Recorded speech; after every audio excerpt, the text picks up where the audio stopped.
Hello, beautiful soul. I'm Aurora, and welcome to Twin Flame Journey, a space where we explore the deeper meaning behind soul connections, divine timing, and the path that leads two hearts back to union. If you've been feeling the signs, you're in the right place. Why does the runner so often return at the exact moment the chaser starts letting go? Why does contact suddenly happen when the obsession fades, when the silence is no longer chased, when the energy feels quieter, but somehow deeper than ever before? Most people think the runner returns because they finally miss you enough. But what if the real reason is much more spiritual, much more psychological, and much more shocking than that?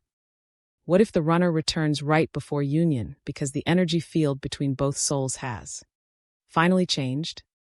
In this video, we'll go deep into the hidden energy shift that happens before union, and why the runner often comes back not when you are trying hardest, but when the old dynamic is finally dying. Chapter 1: The runner returns when the chase weakens. There is a paradox on the twin flame journey that confuses almost everyone at first. The runner often does not return when the chaser is trying the hardest. They often return when the chase begins to weaken.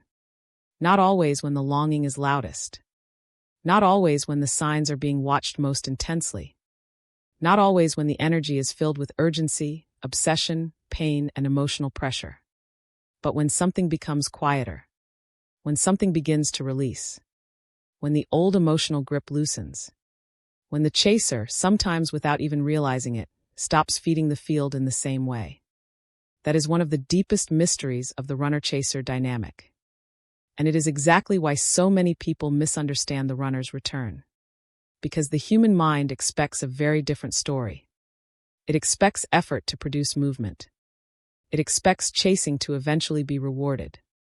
It expects longing to pull the other person back.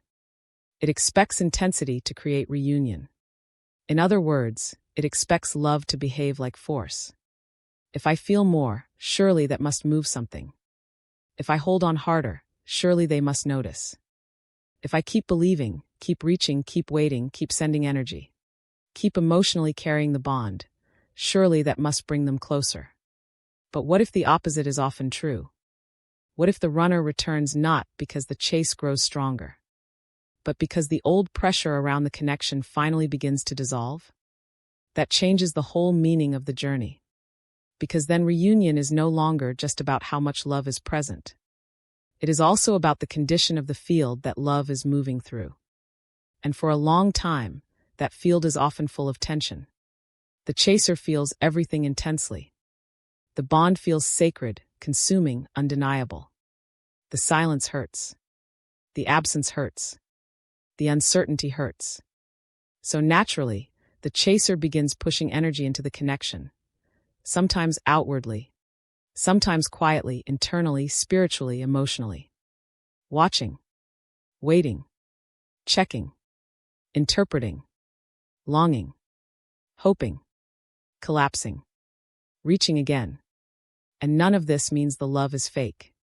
It means the field is under strain. That distinction matters. Because strain changes how energy is experienced. Even when the bond is real. Even when the souls are deeply connected. Even when the love is sacred.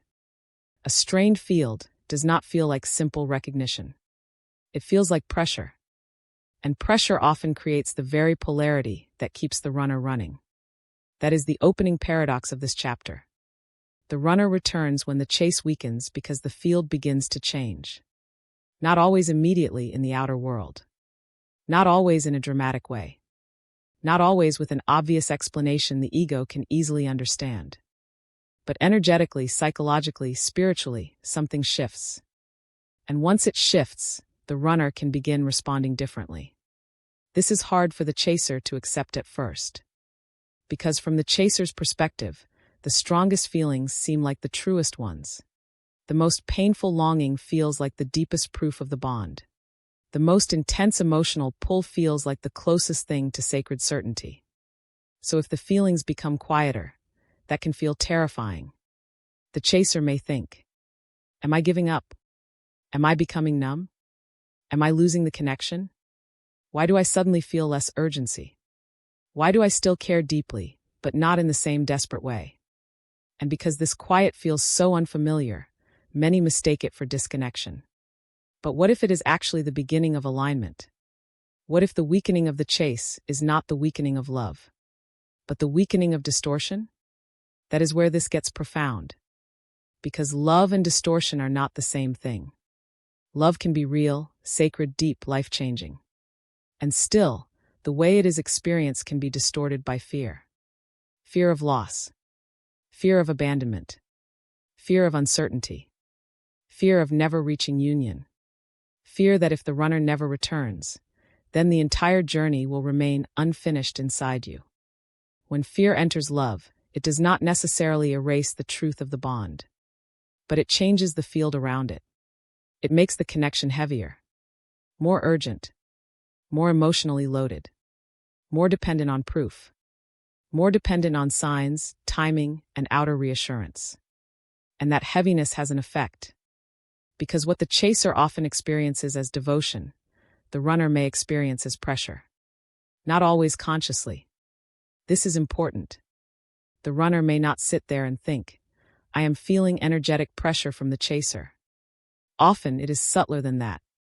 They may just feel overwhelmed, restless, uncomfortable, unable to settle, strangely compelled to create more distance. Why? Because the field of the connection is not clean yet. It is charged. And a charged field can intensify fear just as much as it intensifies longing. This is why the runner's movement is so often misunderstood. The chaser thinks, if I show more love, why do they pull away? If I feel more deeply, why do they become more distant? If I hold the bond more strongly, why does it seem to create more separation? But what if the runner was never only running from love? What if they were also running from the energetic pressure surrounding the love? That question changes the whole story. Because now, the issue is no longer reduced to whether they care enough. It becomes about whether the connection has become safe enough to approach. And safety on the twin flame path is not just about behavior. It is about energy. A field saturated with urgency does not feel safe. A field saturated with emotional collapse does not feel safe. A field saturated with overreaching, over-monitoring, over-interpreting, and unconscious demand does not feel safe. Even if the love inside it is true. That is the tragedy of the early stages. The bond is real, but the field is unstable. So the runner runs. The chaser chases. And both people remain trapped in a pattern that feels spiritually intense, but emotionally unsustainable. Then eventually something begins to change. Not always because the chaser chooses it consciously. Sometimes it happens through exhaustion. The old pattern becomes unbearable. The checking becomes hollow. The signs stop comforting in the same way. The emotional overinvestment starts feeling like self-abandonment rather than sacred devotion. And slowly, the chase begins to weaken. Not because the chaser stops caring. Because the soul can no longer keep expressing love through the same wound. That is a massive shift. Because for the first time, the field begins losing some of its old charge. Less panic. Less forcing. Less collapse. Less energetic pressure. And when that happens, something unexpected often follows. The runner starts feeling the connection differently. Why? Because the silence has changed. Before, the silence between both souls may still have been full of pursuit, full of unspoken pressure, full of emotional reaching, full of intensity that made avoidance feel necessary. But now, the silence begins carrying something else. Space. And space feels very different from pressure. Pressure says, come closer now. Space says, you are free to feel what is true. Pressure triggers defense. Space allows recognition. That is why the runner often returns when the chase weakens. Not because the bond is dying, because it is becoming less distorted. And less distortion creates possibility. Think of it this way. If someone is standing at the edge of a room, overwhelmed by its intensity, and you keep moving toward them with more urgency, they are likely to keep backing away. Not necessarily because they do not care, but because they cannot regulate what they are feeling inside that pressure. But if the room changes, if the emotional intensity becomes less demanding, if the pressure drops, if they no longer feel energetically cornered, then suddenly they may be able to step forward on their own. That is the beginning of the runner's return. Not forced movement. Self-arising movement. And self-arising movement is far more meaningful than a reaction driven by pressure. This is why the runner's return right before union is often linked to a field shift rather than just emotion. Yes, emotion matters. Yes, longing may still be present. Yes, the runner may still care more deeply than they consciously understand. But the return often becomes possible only when the structure around the connection changes. When the chase weakens. When the pressure softens. When the old loop begins dying. That is the deeper truth. And it explains something that otherwise feels almost cruel. Why the runner often moves closer precisely when the chaser starts letting go. From the ego's perspective, this feels unfair. You mean they return when I stop trying? When I stop obsessing? When I stop collapsing? When I finally begin reclaiming myself? Yes. Very often, that is when the field becomes different enough for the runner to approach. Because now love is no longer arriving wrapped in the same demand. It is arriving with more space, more truth, more steadiness. And steadiness changes everything. This does not mean the chaser caused all the running. It does not mean the runner has no inner work of their own. It does not mean every return equals union. But it does reveal something crucial. The return right before union often has less to do with dramatic romantic realization and more to do with an energetic environment becoming approachable. That is why this stage can be so subtle. The chaser may feel quieter, calmer, less attached to controlling the timeline. The old urge to chase may feel weaker. The bond may feel deeper, but less chaotic. The silence may still exist, but it no longer has the same emotional violence. And then suddenly, or seemingly suddenly, the runner appears. A message. A soft contact. A simple check-in. An unexpected opening. And because the outer event can seem small, many miss how profound the inner shift really was. They focus on the text. But the deeper story is the field that made the text possible. That is the mystery of this chapter. The runner returns when the chase weakens because the field has stopped demanding in the same way. And once demand weakens, recognition becomes possible. Not guaranteed in the fantasy sense. Not perfected overnight. But possible. That is the doorway. Not more force. Less distortion. Not louder love. Cleaner love. Not the chaser proving devotion through endless suffering. But the bond becoming spacious enough that the runner can finally feel it without needing to escape. So if you are in a stage where the chase is weakening, where the old panic no longer runs you the same way, where the bond feels quieter, but more truthful, do not rush to assume you are losing something. You may be standing at the exact threshold where the field is beginning to change. And when the field changes, the runner often does too. Not because they were manipulated into returning, but because for the first time, the connection may be becoming safe enough to approach. That is the paradox. That is the opening truth. And that is why the runner so often returns not when the chase is strongest, but when it finally begins to die. Chapter 2: Why most people misread the runner's return. One of the biggest mistakes people make on the twin flame journey is assuming that every time the runner returns, it means union is near. It does not. And that truth is difficult to accept because the return itself can feel so emotionally powerful. After silence, distance, confusion, and longing, even the smallest movement from the runner can feel enormous. A message feels like destiny. A check-in feels like confirmation. A moment of softness feels like the answer to every question you have been carrying. So naturally, the heart wants to believe. This is it. They finally realized. They finally understand. They finally miss me enough. They finally see my value. They finally know what this connection is. But the runner's return is not always that simple. Because return and union are not the same thing. That distinction is essential. A runner can return because they are lonely. They can return because they feel the energy shifting and do not understand why. They can return because avoidance stopped working temporarily. They can return because life circumstances triggered old emotions. They can return because they need comfort, familiarity, validation, or emotional regulation. In other words, they can return without yet being ready for union.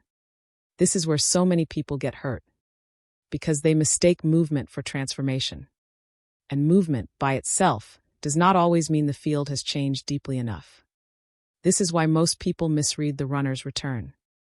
They look only at the action, the message, the approach, the softened tone, the sudden contact after silence.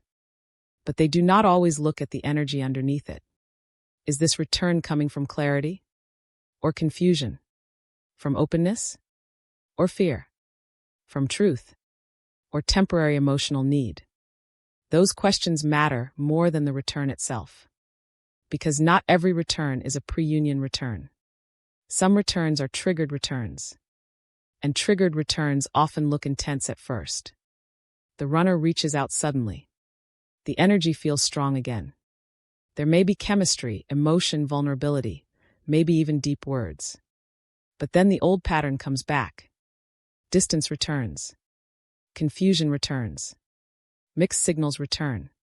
The runner pulls away again. The chaser collapses again. The old wound takes over again. Why? Because the return happened, but the field did not fundamentally change. That is the real issue. People often think the runner returns because they finally missed you enough. And sometimes, yes, missing is part of it. But if you stop there, you miss the deeper truth.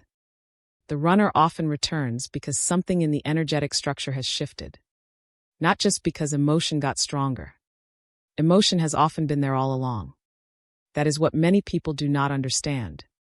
The runner may have felt the bond all along. They may have missed you all along.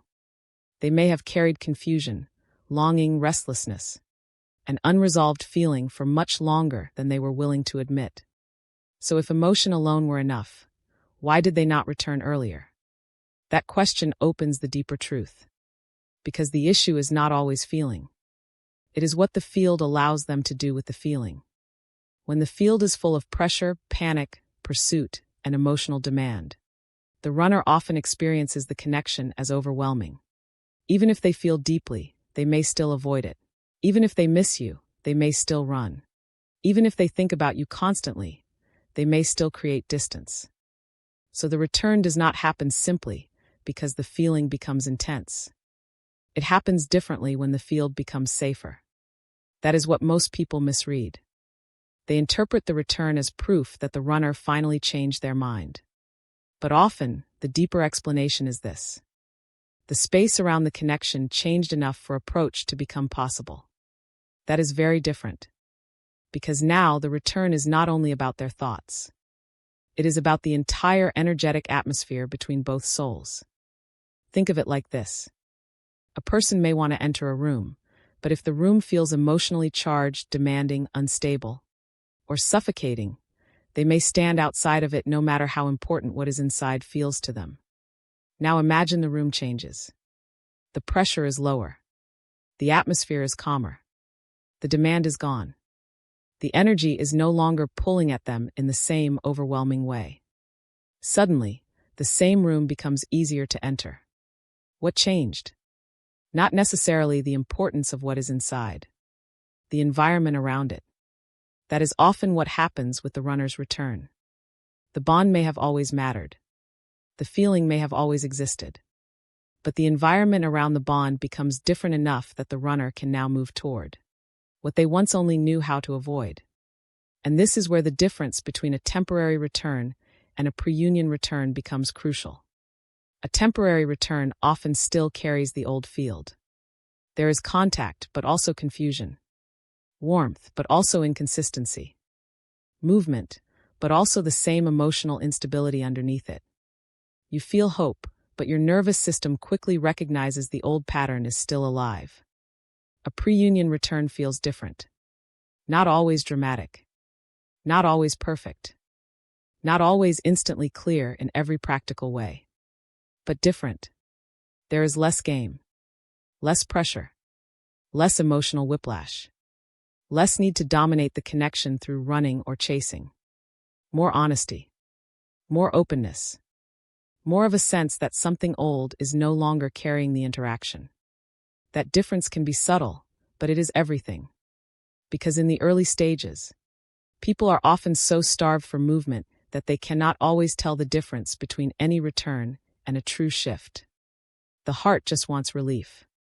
It wants to believe the silence is over. It wants to believe the pain meant something. It wants to believe this contact is the beginning of the ending. And because of that, it can project union onto movement that is not yet stable enough to hold it. This is not weakness. It is human longing. But it is why discernment matters so much. Because the runner's return is meaningful, yes.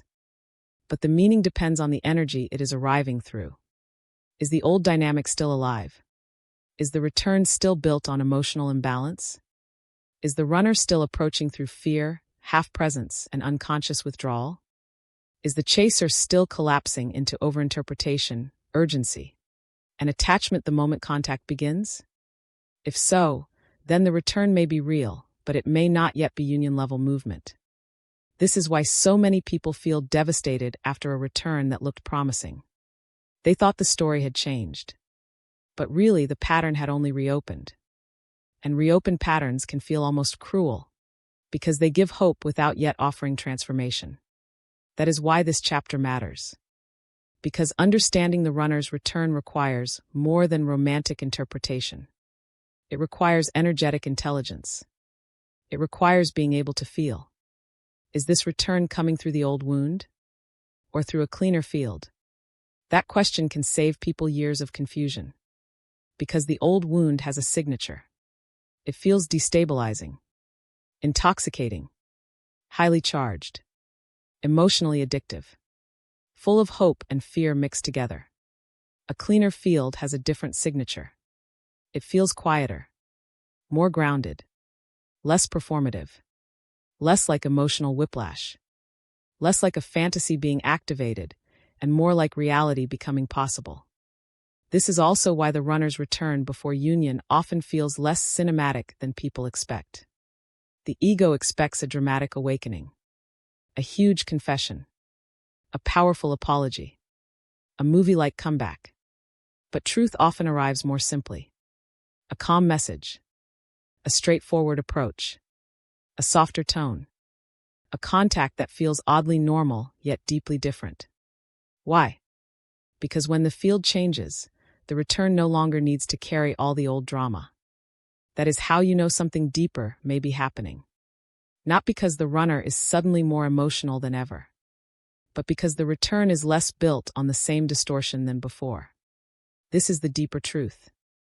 The runner's return is not always proof that they finally suffered enough. Sometimes it is proof that the connection has become safer to approach. That is far more significant. Because suffering can trigger a return. But safety is what makes a union-level return possible. And safety on this path is not only physical or practical. It is energetic. Energetic safety means the field no longer demands the same way. It no longer chases the same way. It no longer collapses under silence the same way. It no longer turns every movement into emotional survival. When that changes, the runner can feel the connection differently. And when they feel it differently, they often respond differently. That is why people misread the return when they focus only on the outer action. They think the runner changed because of one emotion. But often the truth is deeper. The field changed. The pattern weakened. The pressure softened. The old polarity began dying. And now the runner's return carries a different possibility. Not guaranteed union in a fantasy sense, but a different possibility than before. A possibility of truth instead of repetition. So if the runner returns, do not only ask, what did they say? What does this mean? Is union finally here? Ask something deeper. What energy is this return arriving through? Does this feel like the old wound reopening? Or does it feel like something in the field has genuinely changed? Because that is where the real answer lives. not in the contact alone, but in what is no longer structuring the contact the way it used to. And once you understand that, the next question becomes unavoidable. What exactly created that old energetic pressure in the first place? And why did it keep pushing the runner farther away, even when the love was real? Chapter 3: The Runner-Chaser Dynamic Creates Energetic Pressure. To understand why the runner returns right before union, you first have to understand why they ran in the first place. And the answer is usually much deeper than people think. Most people assume the runner runs because they do not care enough, because they are emotionally unavailable, because they are confused, because they are avoidant, because they are not spiritually awake yet. And while parts of those things can be true, they do not go deep enough. Because on the twin flame journey, the runner is often not only running from the connection itself, they are running from the energetic pressure around the connection. That is the hidden truth. And until you understand that pressure, you will misunderstand almost everything about the runner-chaser dynamic. Because this dynamic is not just a pattern of behavior. It is a field. A living energetic field created by two souls relating through opposite wounds. One moves toward. One moves away. One seeks closeness to regulate inner pain. One seeks distance to regulate inner overwhelm. One intensifies the bond through feeling. One survives the bond through retreat. This creates polarity. And polarity creates charge. That charge can feel spiritual, electric, irresistible, deeply meaningful. But that does not mean it is stable. In fact, some of the most intense connections are unstable precisely because the energetic field is overloaded. That overload is what many people mistake for destiny getting stronger. But often, it is the old wound getting louder. The chaser feels the silence and begins reaching inwardly, outwardly, emotionally, spiritually. Even when they say nothing, the field may still carry urgency. It may still carry fear. It may still carry the subtle energy of come back, notice me, feel this, don't leave, don't forget. Prove this is real. Again, this does not mean the love is fake. It means the love is moving through a field charged by pain. And pain changes the tone of everything. The chaser often experiences this as devotion. I am the one who feels. I am the one holding the connection. I am the one staying open. I am the one not running from love. But from the runner's side, that same energetic atmosphere can feel very different. It can feel like pressure. Not always consciously. The runner may not be able to explain it. They may not say, I feel the energetic demand between us. They may simply feel overwhelmed, cornered, emotionally exposed, unable to breathe inside the intensity. So they pull away. Not necessarily because the bond is weak, but because the field is too charged for them to stay regulated inside it. This is why the runner-chaser dynamic is so painful and so confusing. The more the chaser feels the distance, the more they often intensify their energy toward the connection. The more they intensify, the more the runner feels the pressure. The more the runner feels pressure, the more they create distance. And the more distance they create, the more the chaser feels the urge to reach. It becomes a loop. A self-reinforcing energetic loop. And because both people are responding from wounds, not just from truth, the loop can continue even when both souls care deeply. That is the tragedy of it. Love may be real. The bond may be sacred. But the field around the bond becomes unbearable. So what exactly is this energetic pressure? It is the weight of unspoken emotional demand. The weight of needing something from the connection in order to feel okay. The weight of unresolved fear pouring into the field. The weight of longing becoming urgency, urgency becoming pressure, and pressure becoming something the runner experiences as too much to approach directly. This can show up in countless ways. The chaser constantly thinking about the runner, constantly checking for signs, constantly hoping for movement, constantly measuring silence, constantly attaching emotional meaning to every possible shift.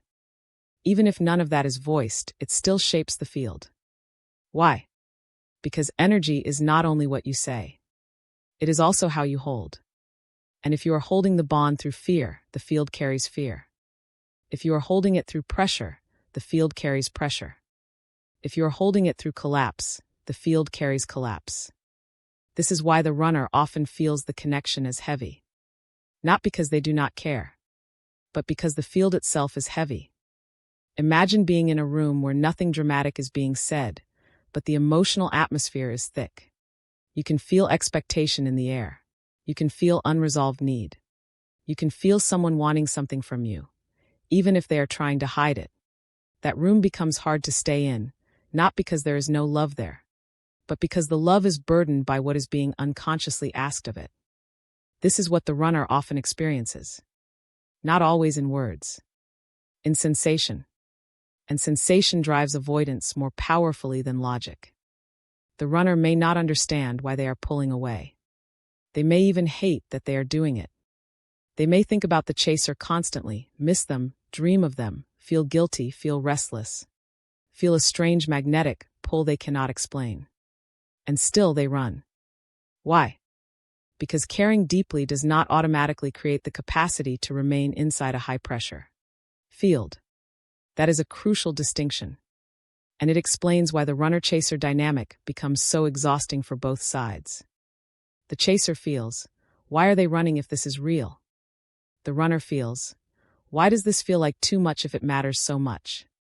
Both people are caught inside the same field, but from opposite nervous system responses. One tries to regulate through closeness. The other tries to regulate through distance. This is not just romance. It is survival strategy. And survival strategy generates energetic pressure. The chaser's love becomes mixed with urgency. The runner's sensitivity becomes mixed with avoidance. The bond becomes charged not only by what is sacred within it, but by what is wounded around it. That is why the dynamic can feel addictive. Because charge is powerful. It creates movement. It creates signs. It creates emotional peaks and collapses. It creates the feeling that something huge is always happening. But charge is not the same as union. Charge can sustain attraction. Charge can sustain obsession. Charge can sustain the push-pull dance for years. But it cannot create the safety needed for real union. Because union requires a field that is no longer built on pressure. This is why the runner often returns only after the energetic pressure begins changing. Not because the love suddenly appears, but because the overload begins decreasing. And that decrease matters more than most people understand. Because as long as the field is structured around, I need this to happen, the runner often feels the connection as something they must escape, not something they can peacefully enter. That is the part the chaser often misses. The runner is not always running from you as a person. They are often running from what the connection feels like inside an overcharged field. And if you really sit with that, it changes everything. Because now the goal is no longer to make them feel more. It is to understand what is making the field so difficult for them to stay inside. What if the issue was never only their feelings? What if it was the shape those feelings had to move through? That is the deeper layer.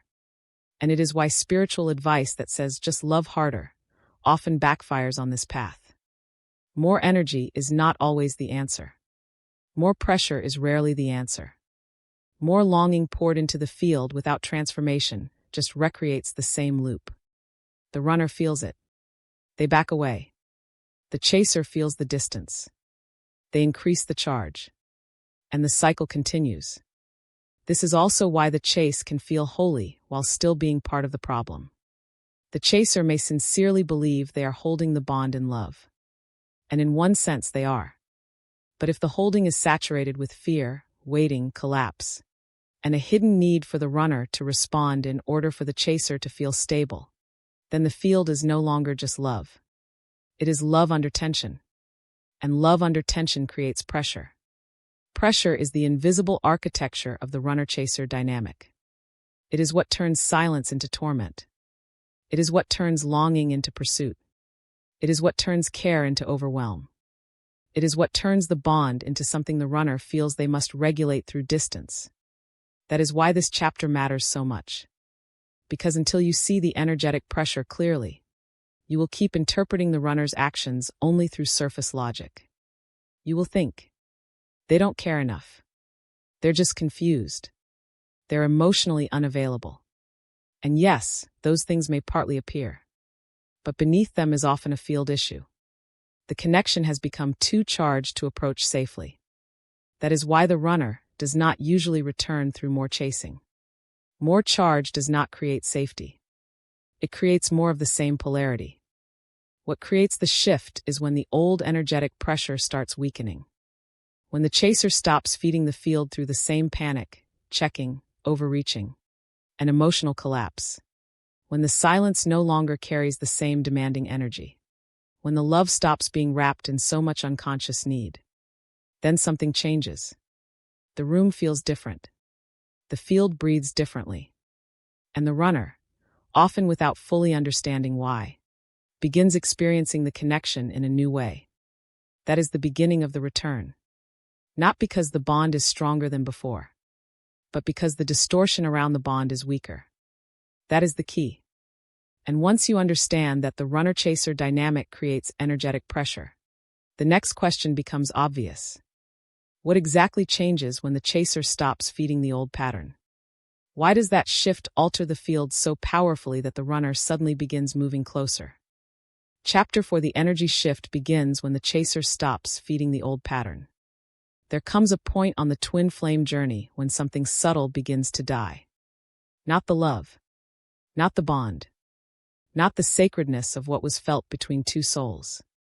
What begins to die is the old way the bond was being fed. And that is where the real energy shift begins. This is one of the most misunderstood moments on the entire journey, because from the outside, it does not always look dramatic. In fact, it can look like the opposite of progress. The chaser stops checking as much, stops collapsing as much, stops reading every silence as catastrophe, stops trying to hold the entire connection together through emotional intensity. And because this feels quieter, many people panic. They think, why am I less reactive? Why am I less obsessed? Why am I no longer chasing signs the same way? Why does the bond still feel real, but less chaotic? Am I losing it? Am I detaching? Am I giving up? But often, none of those fears are true. What is actually happening is far more important. The chaser is no longer feeding the old pattern. And once that happens, the entire field begins changing. That matters more than almost anything else. Because for a long time, the old dynamic survives on repetition. The chaser feels silence, then reaches energetically. The runner feels pressure, then pulls away. The distance increases, the chaser panics more, the field becomes heavier. And the cycle keeps feeding itself. It is not just behavior. It is energetic reinforcement. Every time the chaser spirals, overreaches, clings to signs, turns absence into emotional emergency, or unconsciously demands movement from the future, the old field gets fed again. Again, this does not mean the chaser is wrong for loving deeply. It means the love has been moving through a wound. And a wound always asks for repetition until it is seen clearly enough to stop running the pattern. That is why the energy shift begins when the chaser stops feeding it. Not because the chaser becomes cold. Not because they stop caring. Not because they shut down emotionally. But because they can no longer keep using fear as the way they relate to the bond. That is the turning point. At first, it may happen through exhaustion. The old way becomes unbearable. The checking feels empty. The endless interpretation feels draining. The emotional crash after every sign or silence stops feeling spiritually meaningful and starts feeling like self-abandonment. That realization is painful. Because for a long time, the chaser may have believed that staying emotionally activated meant staying devoted. That constantly feeling, reaching, waiting, monitoring, and hoping meant they were holding the connection. But eventually, the soul begins asking a harder question. What if holding the connection this way is part of what keeps the old field alive? That question changes everything. Because now the chaser begins seeing that the pattern was not only something happening to them. It was also something being sustained through them. Not caused by them alone. Not blamed on them. but fed through repeated emotional participation. And once that becomes visible, something profound starts shifting. The chaser becomes less available to panic, less available to obsession, less available to the ritual of collapse, less available to the belief that every silence must be decoded, every delay must be feared, every sign must be turned into proof. This is where the field begins becoming cleaner. Cleaner does not mean the love is weaker. It means the distortion is weaker.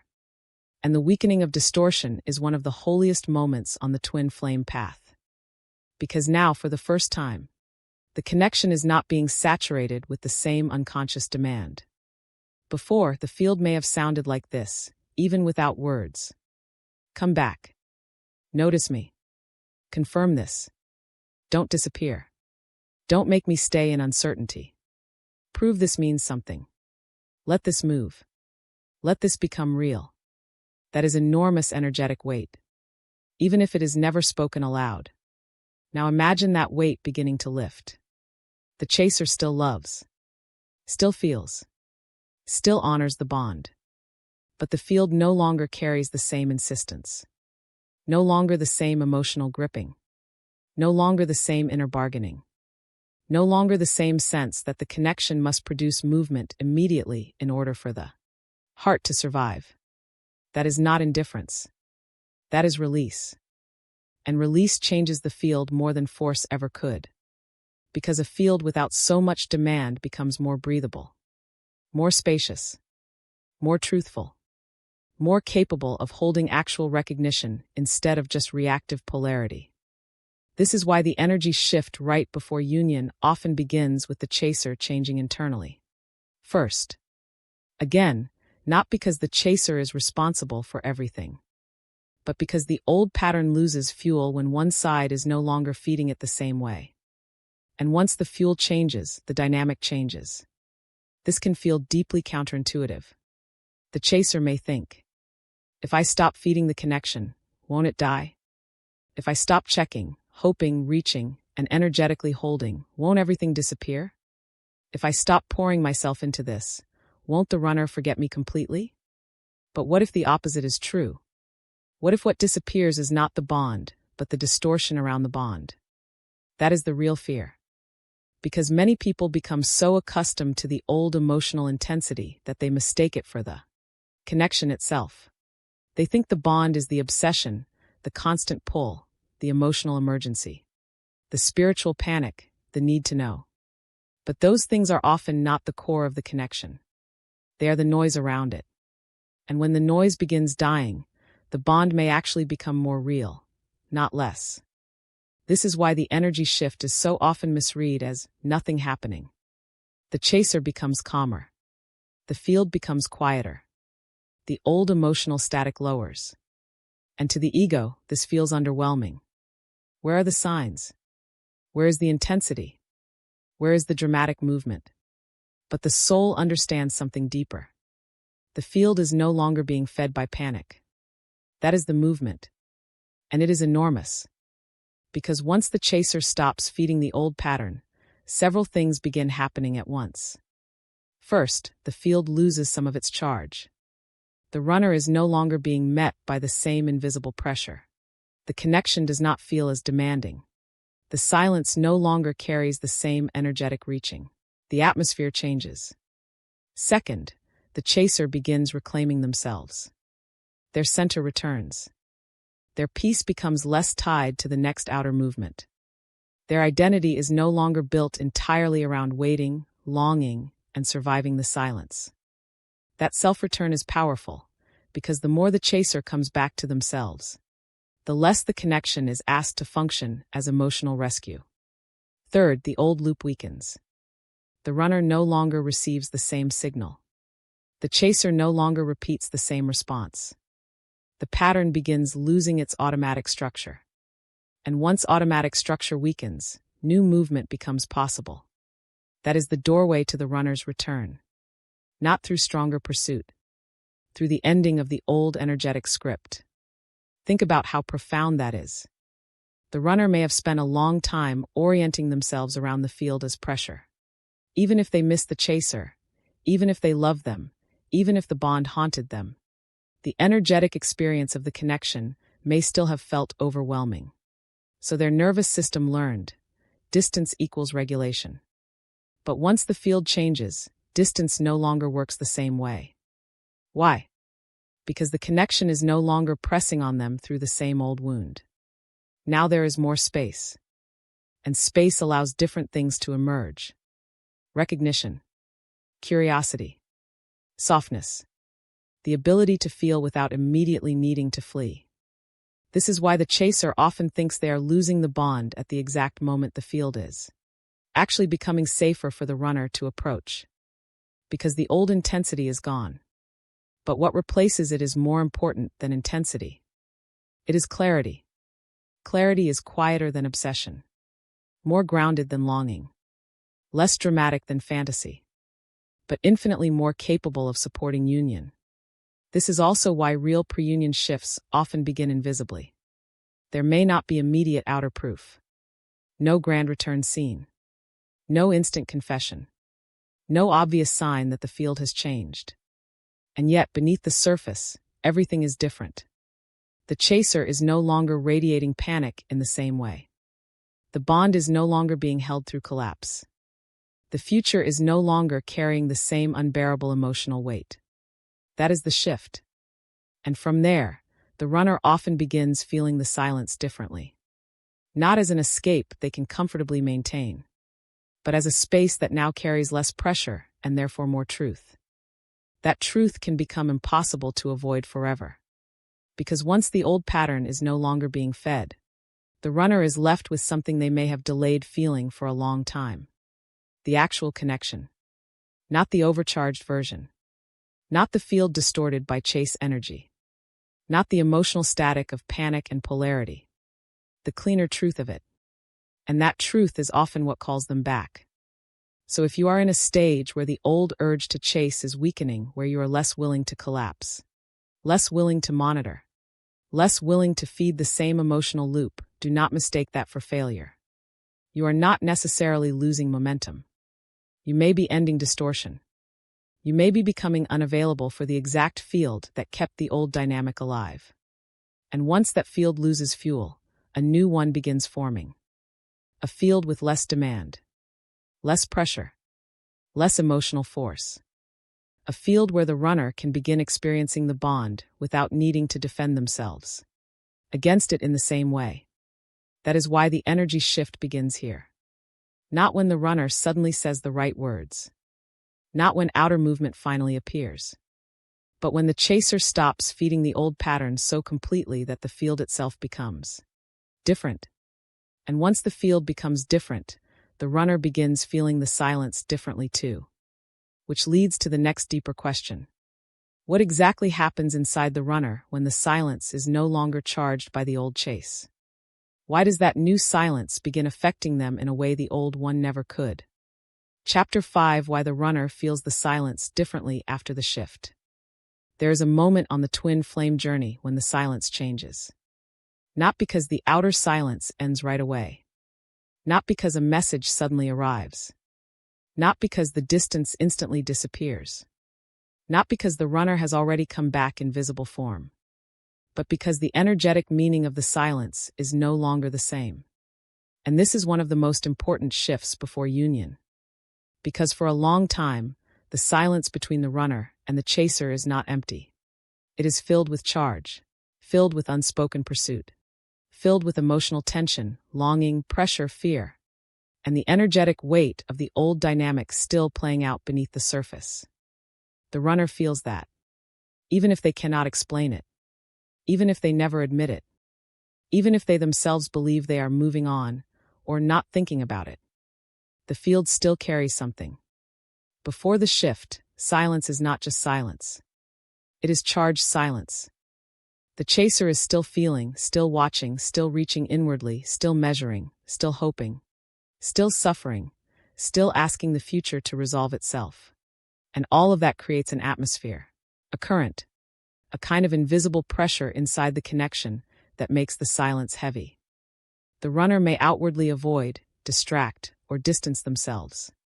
But that does not mean the silence feels neutral to them. Often it does not. It feels loaded. And that is why the silence can continue to support avoidance for so long. Because as strange as it sounds, the old silence still contains the chase. The runner is away, but the field still feels like pursuit. So even in absence, the old dynamic remains alive. And as long as that dynamic remains alive, the runner can continue relating to the silence through the same old survival strategy. Stay away. Keep distance. Do not fully look at what is here. Do not step into the field because the field still feels charged. That is what changes after the shift. When the chaser stops feeding the old pattern, when the panic weakens, the inner reaching softens. The need to control diminishes. The emotional collapse is no longer saturating the bond. The silence becomes something else.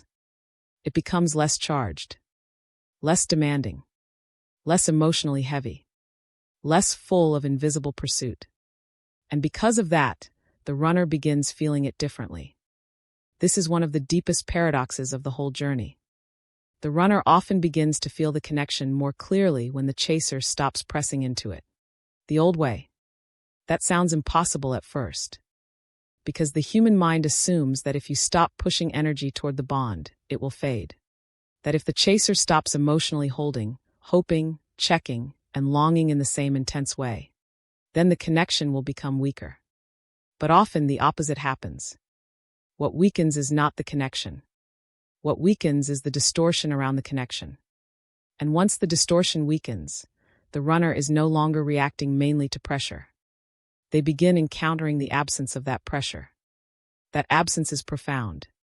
Because for a long time, the runner may have experienced the bond through an emotional environment that felt overwhelming.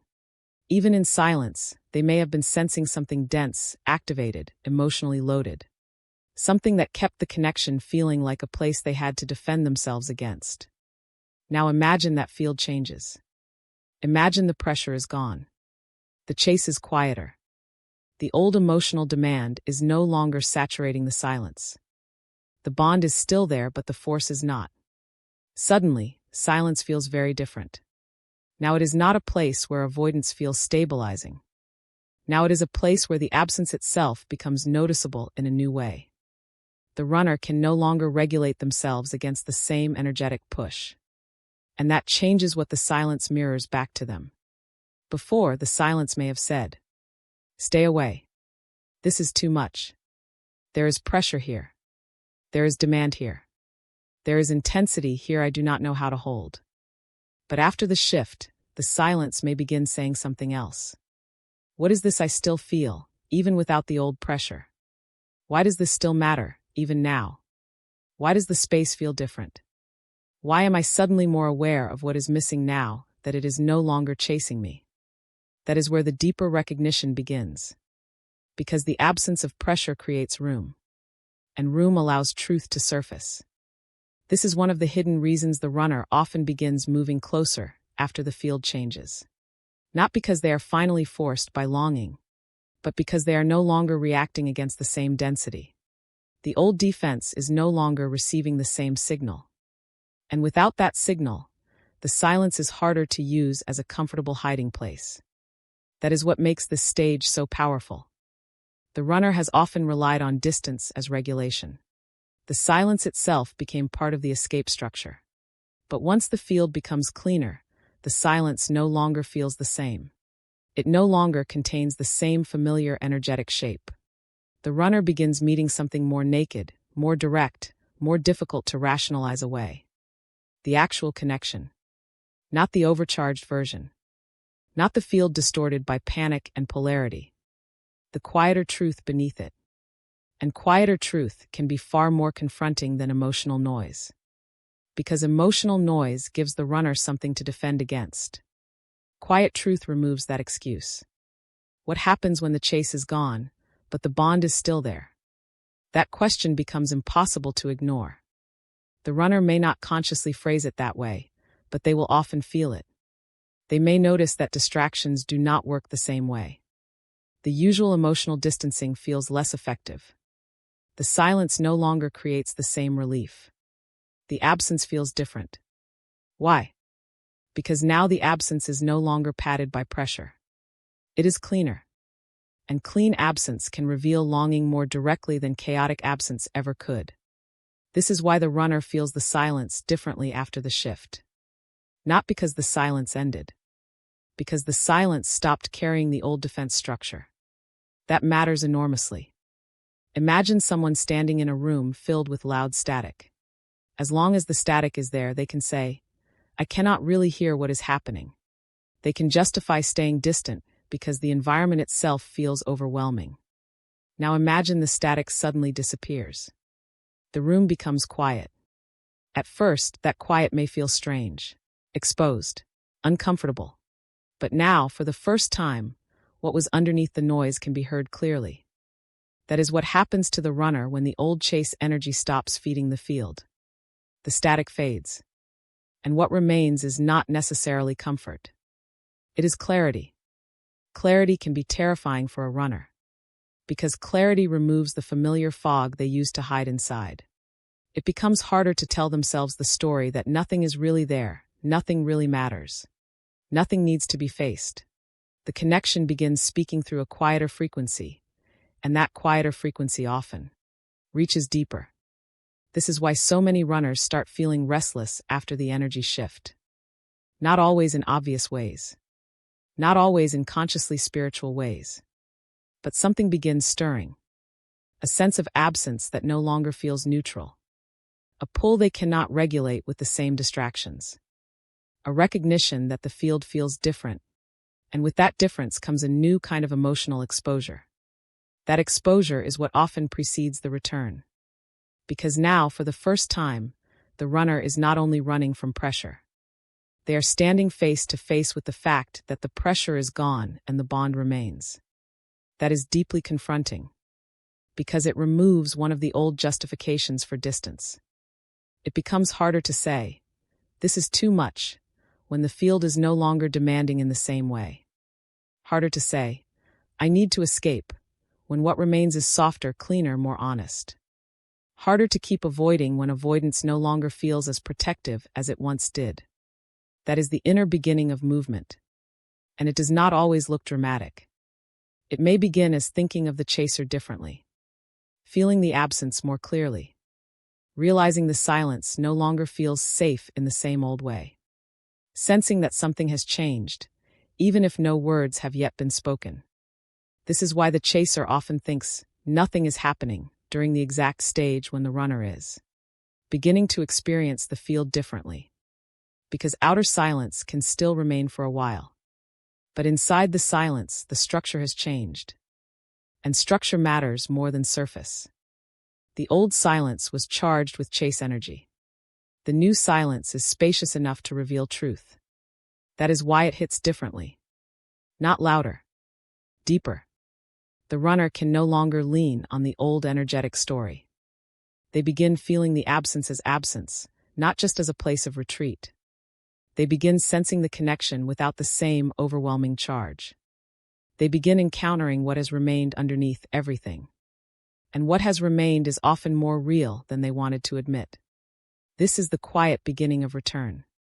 Not the outer message yet. Not the visible step yet. But the inner destabilization of avoidance. The silence no longer works the same way.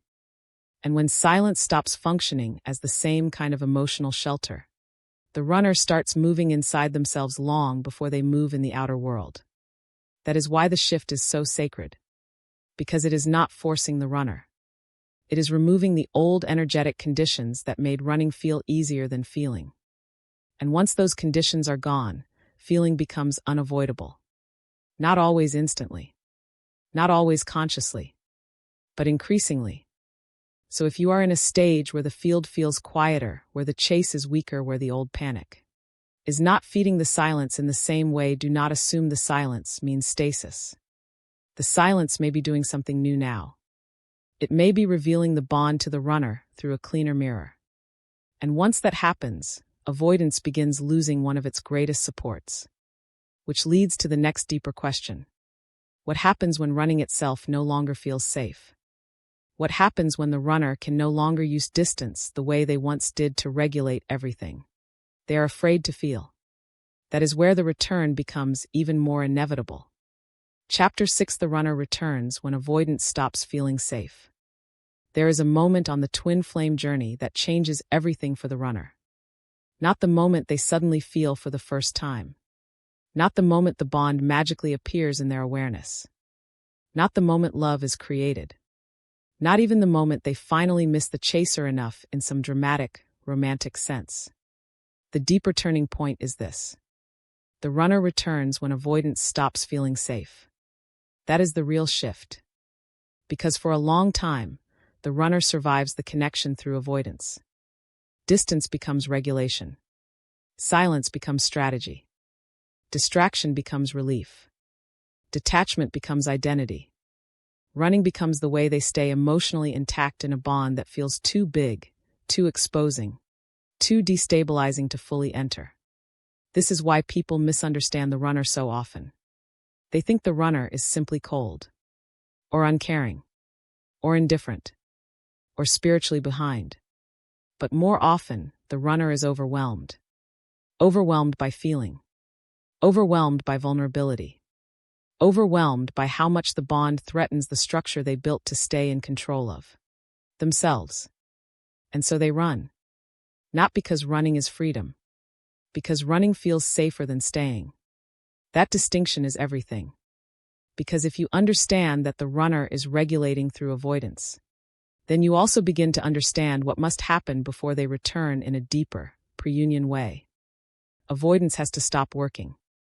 That is the stage most people never see clearly. They only see the outer result, the message, the approach, the softening, the return. But beneath that outer movement is something much more profound. The old escape route has started collapsing. The distance no longer brings the same peace. The distractions no longer numb in the same way. The silence no longer creates the same emotional shelter. The story they used to tell themselves about why they had to stay away begins losing its power. And once that happens, the runner is no longer only avoiding the chaser. They are left face to face with themselves. That is a terrifying moment for someone who has built safety around not looking too directly. Because avoidance is not only physical. It is emotional architecture.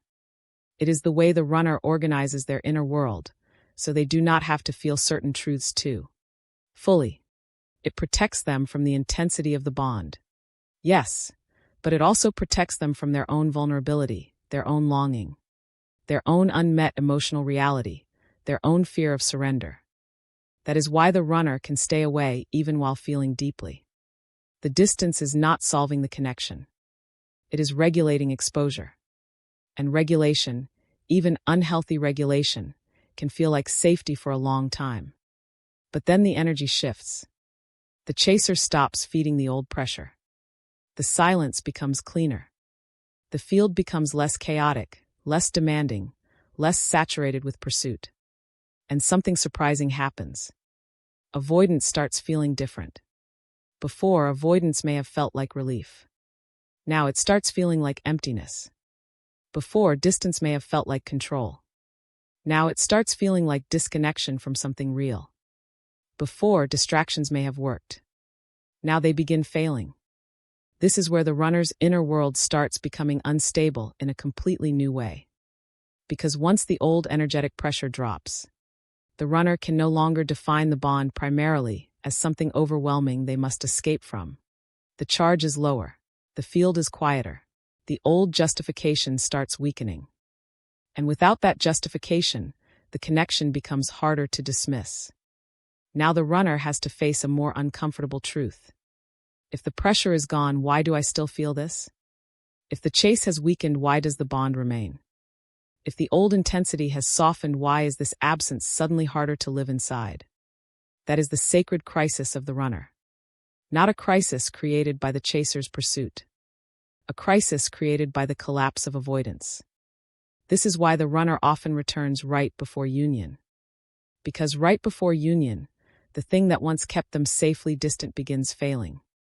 Running no longer protects them in the same way. That is huge. Because as long as avoidance still feels safe, the runner can keep using it. They can keep telling themselves the same story. Keep staying busy. keep creating emotional distance. Keep interpreting the connection through a lens that lets them postpone true contact. But when avoidance stops feeling safe, something changes at the root. Now distance is no longer neutral. Now silence is no longer comforting. Now the absence itself becomes loud. That loudness is not always dramatic on the outside. The runner may still appear composed, still busy, still outwardly controlled. But inwardly, something is no longer sitting the same. The old strategy is failing. And when a person's old strategy fails, they begin moving. Sometimes slowly. Sometimes unconsciously at first. Sometimes through small, almost invisible shifts before any outer action happens. But movement begins. This is why many runners start feeling restless right before they return. Restless in a way they cannot fully explain. Their distractions feel thinner. Their emotional stories feel less convincing. Their reasons for distance no longer land the same way in their own mind. What once felt like, I need space, begins feeling more like, I cannot keep pretending this distance. Solves what I feel. That is the beginning of truth breaking through avoidance. And truth is dangerous to the old runner identity. Because the runner identity is built on maintaining enough distance to stay emotionally intact. It says, do not go too deep. Do not get too vulnerable. Do not step into something you cannot control. Do not stay where you could be changed.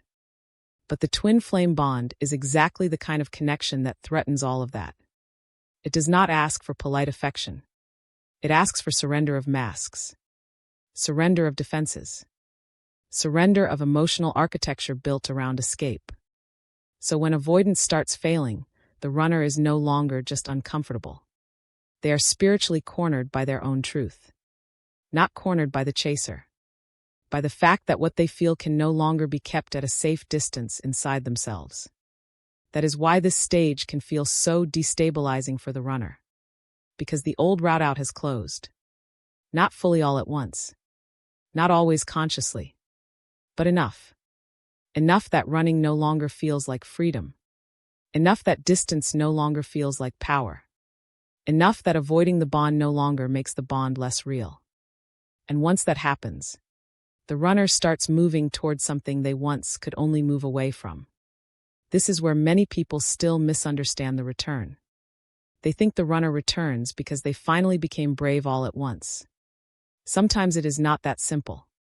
Sometimes they return because the old avoidance became more painful than the possibility of contact. That is an enormous energetic threshold. The inner equation changes. Before, staying away feels safer than coming close. Now, staying away feels more unbearable than moving closer. That is the shift. And it does not mean the runner is suddenly fully healed. It does not mean every fear is gone. It does not mean the path becomes effortless overnight. But it does mean the deeper movement toward union has become more possible. Because now, for the first time, the runner is not only being pulled by the bond. They are being pushed out of avoidance. And that combination changes everything. The pull of truth becomes stronger. The refuge of distance becomes weaker. The old control loses authority. This is why right before union, runners often begin showing subtle signs of change before any major return happens. More softness. More emotional leakage. More quiet awareness. More inconsistencies in their old avoidance pattern. Sometimes they begin circling the connection before they fully step back in. A small check-in. A simple message. A quiet reappearance. A low-key approach that does not look dramatic, but carries a completely different energy underneath it. Why? Because they are testing a field that no longer feels the same. The old pressure is gone. The old chase is weaker. The silence is cleaner. And avoidance is no longer giving them what it used to. This makes approach more possible. Not because the connection is less deep, but because it is no longer being approached through the same overwhelming distortion. That is the sacred irony. The runner often returns not when the bond becomes louder, but when running becomes less safe than feeling. That is a completely different kind of movement. And it is why this stage is so powerful. Because now the runner is not merely reacting to temporary loneliness or emotional impulse. They are responding to a deeper structural shift inside themselves. A shift in what their nervous system can no longer maintain. A shift in what avoidance can no longer protect them from. This is why the return right before union often has a different texture. Less chaotic. Less random. Less like emotional whiplash. There may still be fear, yes. Still uncertainty, yes.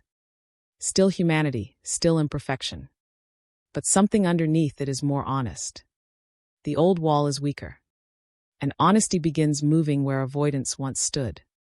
So if you are in a stage where the field feels quieter, the chase has weakened, and nothing dramatic seems to be happening, yet do not assume the runner is unaffected. The biggest shifts often happen when the old escape stops working. That is when silence begins speaking differently to them. That is when distance loses its comfort.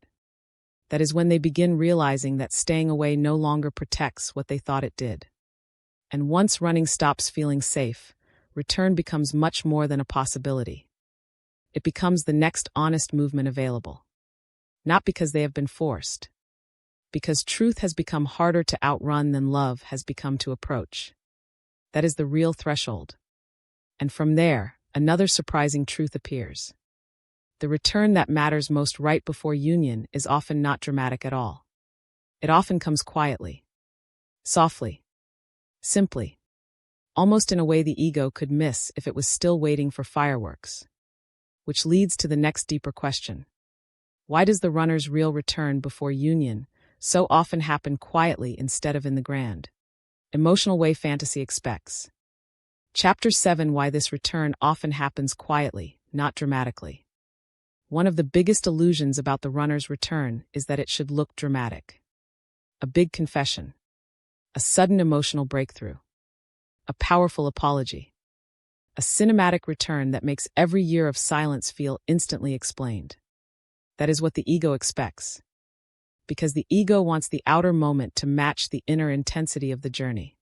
After all the pain, all the longing, all the silence, all the obsession, all the spiritual exhaustion, it wants a return that feels large enough to justify everything that came before it. It wants fireworks. It wants something unmistakable. Something emotionally overwhelming. Something that says, beyond any doubt, this is it. This is the moment everything changes. But the deeper truth is far more surprising. The runner's real return right before union often happens quietly. Not weakly. Not insignificantly. Not in a way that means the bond is less sacred. Quietly. And because it is quiet, many people misread it. They think it should feel bigger. More emotional. More dramatic. More cinematic. But what if the quietness is exactly what proves the field has changed? That is the question this chapter asks. Because if the old dynamic was built on emotional charge, pressure, panic, avoidance, and nervous system activation, then why would the truest return arrive through the same energy? It wouldn't. That is the whole point. A real pre-union return often feels different precisely because it is no longer being carried by the same wound structure. Earlier returns may have felt dramatic because the old pattern was still alive. The runner comes back through confusion, loneliness, fear, or emotional impulse. The chaser gets flooded with hope. The connection lights up again. Everything feels intense, destabilizing, almost irresistible. But soon the old pattern resurfaces. Mixed signals. Distance. Emotional whiplash. Retreat.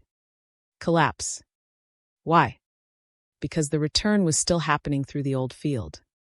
That is not what a quieter pre-union return feels like. A real return right before union often comes with less theater because the connection is no longer as overcharged by distortion. The old chase has weakened. The old pressure has softened. The runner is not only reacting from overwhelm. The chaser is not only receiving through desperation. So the movement appears in a different frequency. A simple message. A calm check-in. A straightforward approach. An unexpected softness that feels almost ordinary on the surface, yet carries a completely different emotional quality underneath it. That difference matters. because the ego tends to worship intensity. It assumes that if something is sacred, it must also be loud. If it is important, it must be overwhelming. If it is real, it must arrive with emotional force strong enough to match the fantasy. But sacred movement often does not behave like fantasy. Truth often arrives with less performance than pain. And that is why the runner's most meaningful return can feel so unexpectedly simple.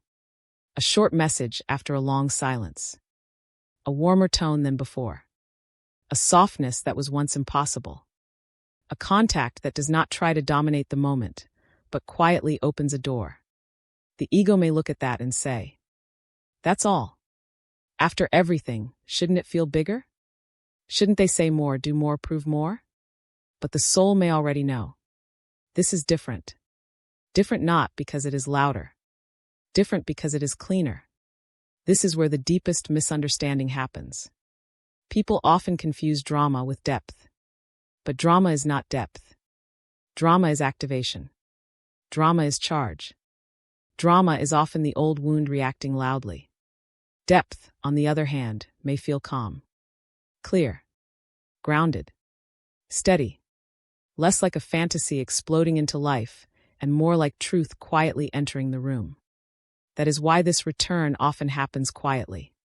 Because the field no longer needs to scream. The old self needed huge moments, because it was living inside huge emotional tension. It needed reassurance large enough to overpower fear. It needed signs big enough to dominate uncertainty.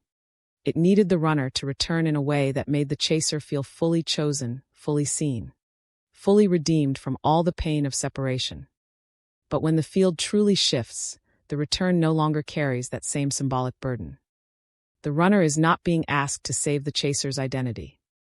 The moment is not being asked to justify every year of longing. The contact is not being forced to behave like a movie scene in order to prove the bond is real. That is why the return becomes quieter. Because it is no longer built to serve fantasy.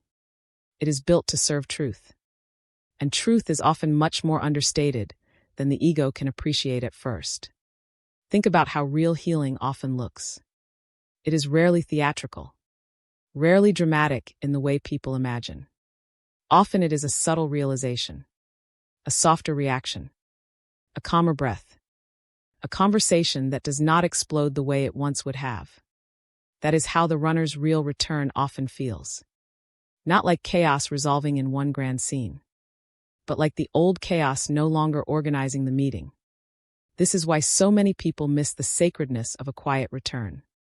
They are still waiting for the old energy to flare. But the quiet return is sacred precisely because the old energy is no longer dominating everything. That is what makes it pre-union. Not just that the runner comes back, but that they come back through a different atmosphere. An atmosphere with less pressure, less panic, less dramatic tension, less need to prove everything in one moment. A return built on that field may look smaller from the outside, but spiritually it is much larger. Because now the contact is not only movement. It is possibility. Possibility that this can unfold without the same wound taking over immediately. Possibility that the interaction is no longer being carried entirely by chase energy, avoidance, or emotional overload. That is huge. And yet it often enters softly. Why? Because the runner is usually not returning as a fully polished symbol of divine revelation. They are returning through human nervous system shifts, emotional softening, energetic recognition, and the gradual collapse of avoidance. That kind of return does not always know how to be theatrical. It often knows how to be tentative, quiet, simple, real. And that reality is exactly what makes it different from a triggered return. A triggered return often comes with big emotional spikes. A union-level return may come with surprising steadiness. This is one of the deepest paradoxes of the whole twin flame path. The return that matters most may not be the one that overwhelms you. It may be the one that does not. The one that feels calmer, cleaner, less entangled with panic. Less like a fantasy finally paying off, and more like something honest becoming possible. That honesty may actually feel strange at first. Because if you have lived for a long time inside emotional intensity, peace can feel underwhelming. A softer tone can seem not enough. A simple message can seem too ordinary for something you believe is sacred. But what if sacred love no longer needs to arrive through extraordinary drama to be real? What if the runner's quiet return is the very proof that the old field is no longer in charge? That possibility changes how you see everything. It means the small message matters. The subtle softness matters.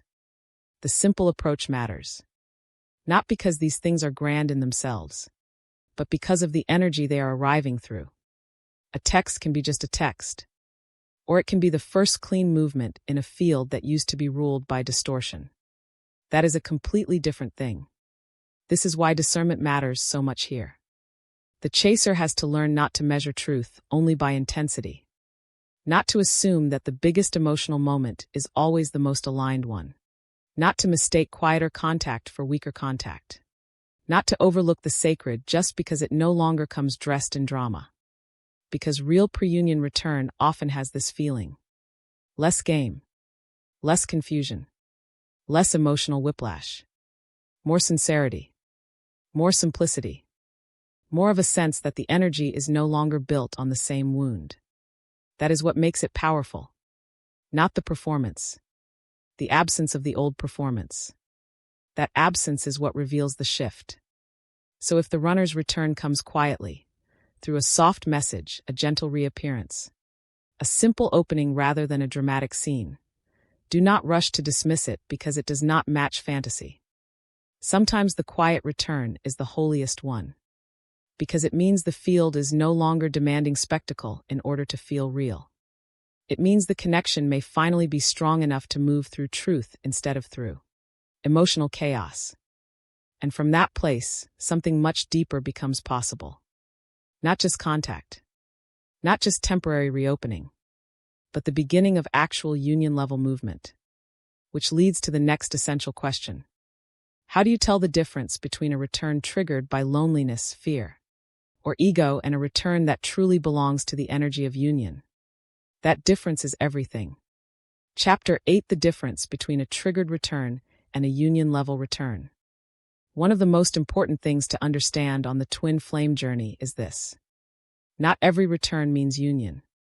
And if you do not understand that clearly, you can confuse movement with destiny, contact with readiness, and emotional intensity with true alignment. This is where so many people get hurt. Because after a long silence, any return can feel powerful. A text after months of distance can shake the entire nervous system. A soft message can feel like divine confirmation. A sudden reappearance can awaken every hope, every memory, every longing, every sacred belief you have carried about the bond. And in that emotionally charged moment, it is very easy to think, this is it. This is the breakthrough. This is the beginning of reunion. This is the moment everything finally changes. But the deeper truth is more sobering and more sacred than that. Some returns are triggered returns. And some returns are union-level returns. They may look similar on the surface at first. A message is a message. Contact is contact. Movement is movement. But energetically, psychologically, and spiritually, they are not the same thing at all. A triggered return is often driven by activation. A union-level return is driven by change. That is the simplest way to say it. Let's go deeper. A triggered return usually happens when the runner is pulled by discomfort they do not know how to regulate in any better way. They may feel lonely. They may feel the chaser's absence differently for a moment. They may feel emotionally exposed. They may have experienced a life event that stirred memory, nostalgia, vulnerability, or fear. They may miss the comfort of the bond without actually being ready to meet the truth of the bond. This kind of return is real in the sense that it is happening. But it is not always rooted in transformation. It is often rooted in temporary activation. That activation can come from many places. Loneliness, emotional emptiness, a breakup, stress, fear of fully losing the connection, a sudden wave of memory, a moment when avoidance stops working just long enough for them to reach. And when they do reach, it can feel deeply meaningful. Sometimes they say beautiful things. Sometimes they open emotionally in ways they never have before. Sometimes they seem softer, more vulnerable, more present. But the real question is not only, what are they saying right now? The real question is, what energy is carrying this return? Because a triggered return often still carries the old wound underneath it.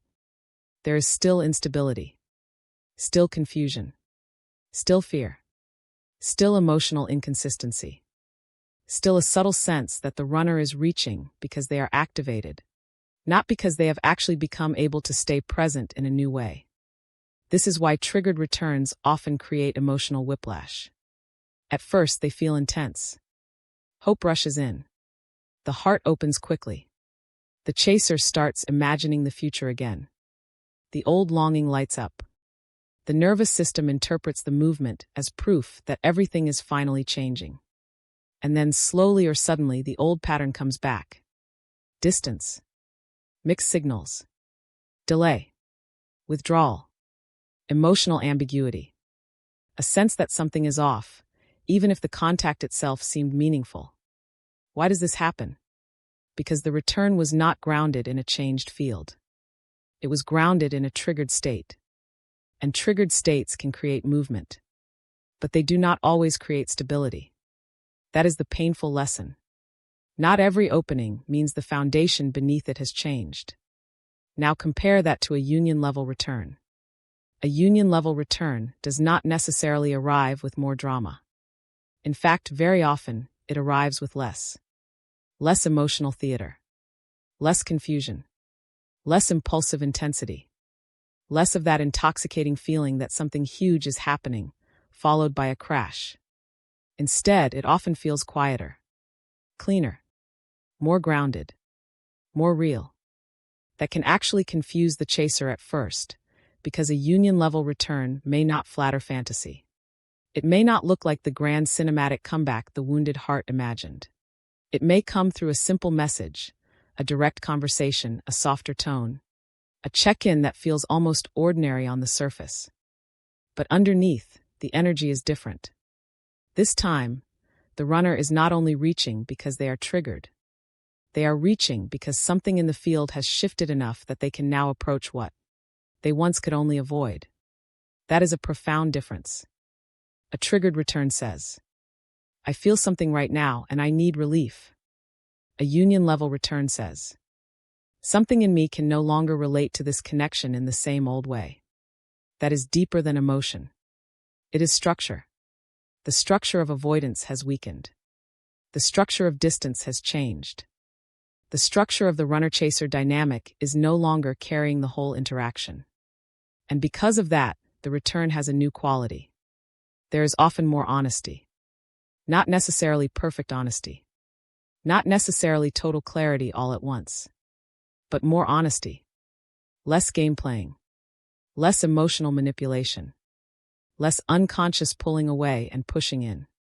Less sense that the runner is only coming close because they need something from the moment. Instead, there is a feeling of genuine recognition. Not always spoken dramatically. Sometimes barely spoken at all. But felt. Felt in the way they approach. In the lack of old defensiveness. In the softer emotional texture. In the absence of certain patterns that used to dominate every interaction. This is why the difference between a triggered return and a union-level return is not always obvious. Through words alone. Because triggered returns can also contain emotion. Triggered returns can also contain vulnerability. Triggered returns can also sound sincere in the moment. The deeper difference is in the field. A triggered return still feels unstable underneath. Even if the words are beautiful. A union-level return feels more open underneath. Even if the words are simple. Let's make this more concrete. In a triggered return, the chaser often feels activated almost immediately. The nervous system goes into overdrive. The contact feels intoxicating, but also fragile. The runner may be warm one moment and hard to read the next. There is often a sense that the whole thing could disappear at any second. Even the tenderness feels mixed with uncertainty.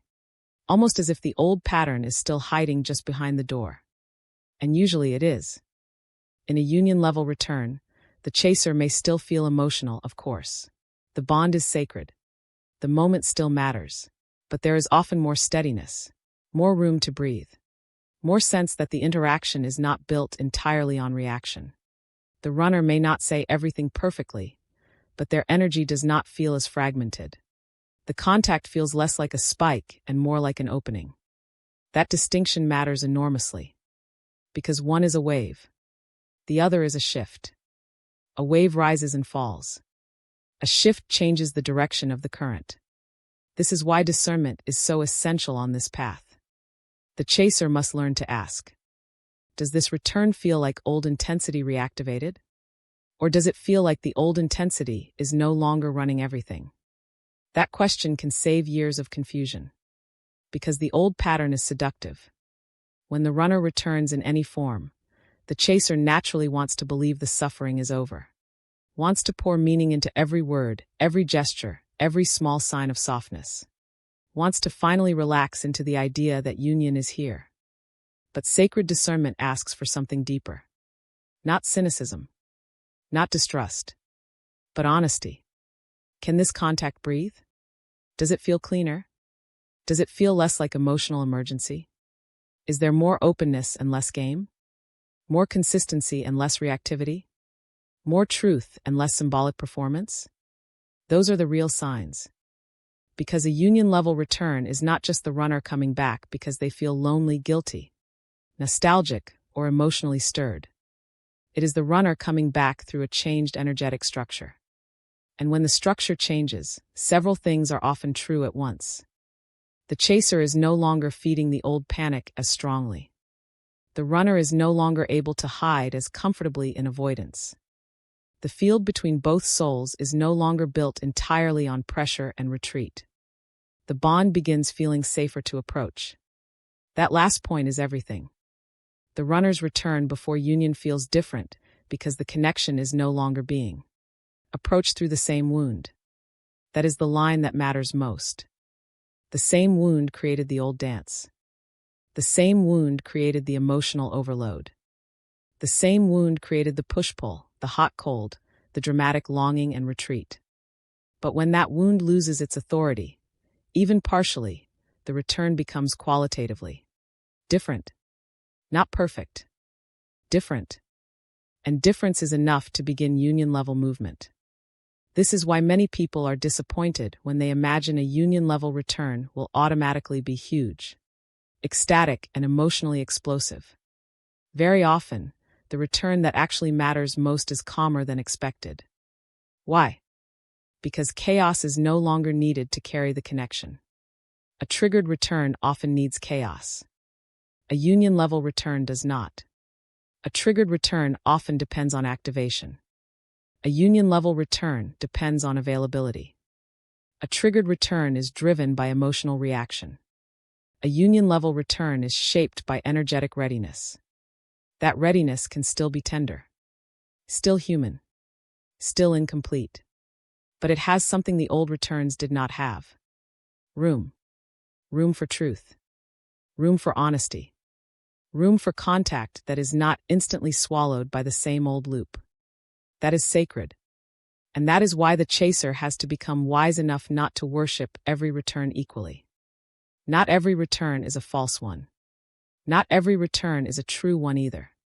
Some returns are rehearsals of the old wound. Some are early echoes of a new reality. The real question is not merely, did the runner come back?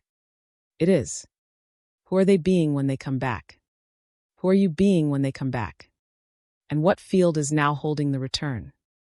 Because if the field is still ruled by fear, then the return may reopen the cycle. But if the field has genuinely changed, then even a quiet return can carry the energy of union. That is the deep truth of this chapter. A triggered return reaches because something hurts. A union-level return reaches because something has shifted. One seeks temporary relief. The other emerges from deeper recognition. One reactivates the pattern. The other begins dissolving it. One is driven by the old wound. The other no longer feels built entirely on that wound. And that is why the runner's return right before union can feel so different. Even if the outer contact seems small, it is not the size of the movement. It is the energy beneath it. And once you understand that, you are ready for the deepest truth of all. The runner often returns not when the field is still demanding, chasing, and collapsing, but when the field between both souls becomes safe enough to approach. That is where the real explanation begins. Chapter 9: The Deep Truth. The runner returns when the field no longer demands. If we strip away all the labels, all the spiritual theories, all the surface behavior, all the confusion, all the mixed signals, all the years of longing, and all the emotional interpretations, we arrive at one of the deepest truths of the twin flame journey. The runner often returns when the field no longer demands. That is the real energy shift. Not when the chaser proves enough devotion. Not when the longing becomes unbearable enough. Not when the pain reaches some dramatic threshold. Not even only when the runner misses you enough. Those things can all exist. But the deeper turning point usually happens when the connection itself stops feeling like a demand the runner must defend themselves against. That is everything. Because for a long time, the field between the runner and the chaser is not neutral. It is alive with pressure, longing, fear, anticipation, grief, and silent expectation. The chaser may love deeply, pray deeply, feel deeply, hold the bond with all their heart. But if underneath that love is urgency, then the field carries urgency. If underneath that devotion is collapse, then the field carries collapse. If underneath that longing is the unconscious demand, come back so I can breathe again, then the field carries demand. That demand is often subtle. It is not always spoken. It is not always acted out physically. It may never appear in words at all. But energy does not need words to be felt. And the runner feels it. Not always clearly. Not always consciously. Not always in a way they can explain to themselves or to anyone else. But they feel the field. And as long as the field feels demanding, the runner often experiences the bond through pressure. Pressure to respond. Pressure to feel. Pressure to face what they have tried to avoid. Pressure to step into an intensity that threatens the emotional distance they have used as safety. So they run. Again and again. Not always because the love is absent, but because the field does not yet feel safe enough to approach. This is why Chapter 9 matters so much. Because most people keep trying to understand the runner through thoughts. What are they thinking? Do they miss me? Do they know what this is? Do they love me? Will they come back when they realize my value? But those questions, while natural, still remain on the surface. The deeper question is this. What does the field feel like to the runner? That question takes you deeper than psychology alone. Because the field is not just built from thoughts. It is built from how both souls are holding the bond. If the chaser is still holding it through fear, the field feels one way. If the runner is still holding it through avoidance, the field feels another way. If both souls are still meeting through wounds, then even real love will still move through a distorted atmosphere. And distortion matters. Because distortion makes approach feel dangerous. The runner may not say, "This love feels too demanding." They may simply feel restless, pulled away, emotionally overloaded, unable to settle near the bond without wanting distance. That is the body reading the field. And when the field carries demand, the runner's system often interprets approach as exposure. But then something shifts. The chaser changes. Not because they stop loving. Not because the soul bond becomes less sacred. Not because the desire for union disappears. But because the chaser stops asking the bond to carry the same unbearable weight. Stops asking it to rescue them. Stops asking it to resolve every inner wound. Stops asking the runner, even unconsciously, to return in order for peace to exist. That is the moment the field starts changing. Now, for the first time, the connection is not being held with the same emotional demand. The old chase weakens. The old panic loses authority. The old collapse is no longer feeding the silence in the same way. And when that happens, the field breathes. That breath changes everything. Because demand and invitation are not the same thing. A demanding field says, "Come to me now. Prove this. Resolve this. Do not leave me in this uncertainty. Make this real in the form I need." An inviting field says, "There is truth here. There is space here. There is no force here. There is something real you are now free to feel." That is a completely different experience for the runner. Because now the field no longer feels like a burden they must resist. It begins feeling like something they might actually be able to enter. That is the deep truth. They often return not when longing forces them, but when the connection becomes safe enough to approach. That word safe is essential. Safety is not the same as ease. The twin flame bond may never feel casual. It may never feel emotionally small. It may never stop asking both souls for truth. But safety means the connection is no longer being filtered through the same overwhelming pressure. Less chase. Less demand. Less urgency. Less sense that stepping closer means being swallowed by the emotional weight of another person's need. This is why the runner's real pre-union return so often happens after the chaser lets go of the old pattern. Because the field no longer says, "You must come back and save what is collapsing." Now it says, "You are free to approach what is real." And freedom changes the runner's entire relationship to the bond. Before, the bond may have felt like a gravitational force they had to escape. Now it begins feeling like a truth they can no longer ignore. That is a huge difference. Because people often think the runner returns when the connection gets stronger. But very often, the connection was always strong. What changes is not necessarily the strength of the bond. It is the amount of distortion wrapped around the bond. Once distortion weakens, recognition becomes possible. Recognition not just as longing, not just as nostalgia, not just as fleeting emotional activation. Recognition as something safer to feel. That is where the runner's return becomes more than a reaction. It becomes a movement of truth. This is also why the field no longer demanding is such a spiritual milestone. Because demand belongs to the old wound. The wound demands proof, demands closeness, demands control, demands reassurance, demands movement in order to survive uncertainty. But truth does not demand. Truth allows. Truth remains. Truth creates space instead of pressure. That does not mean truth is passive. It means truth does not need to force what is meant to unfold through alignment. And alignment is what the runner can finally start responding to.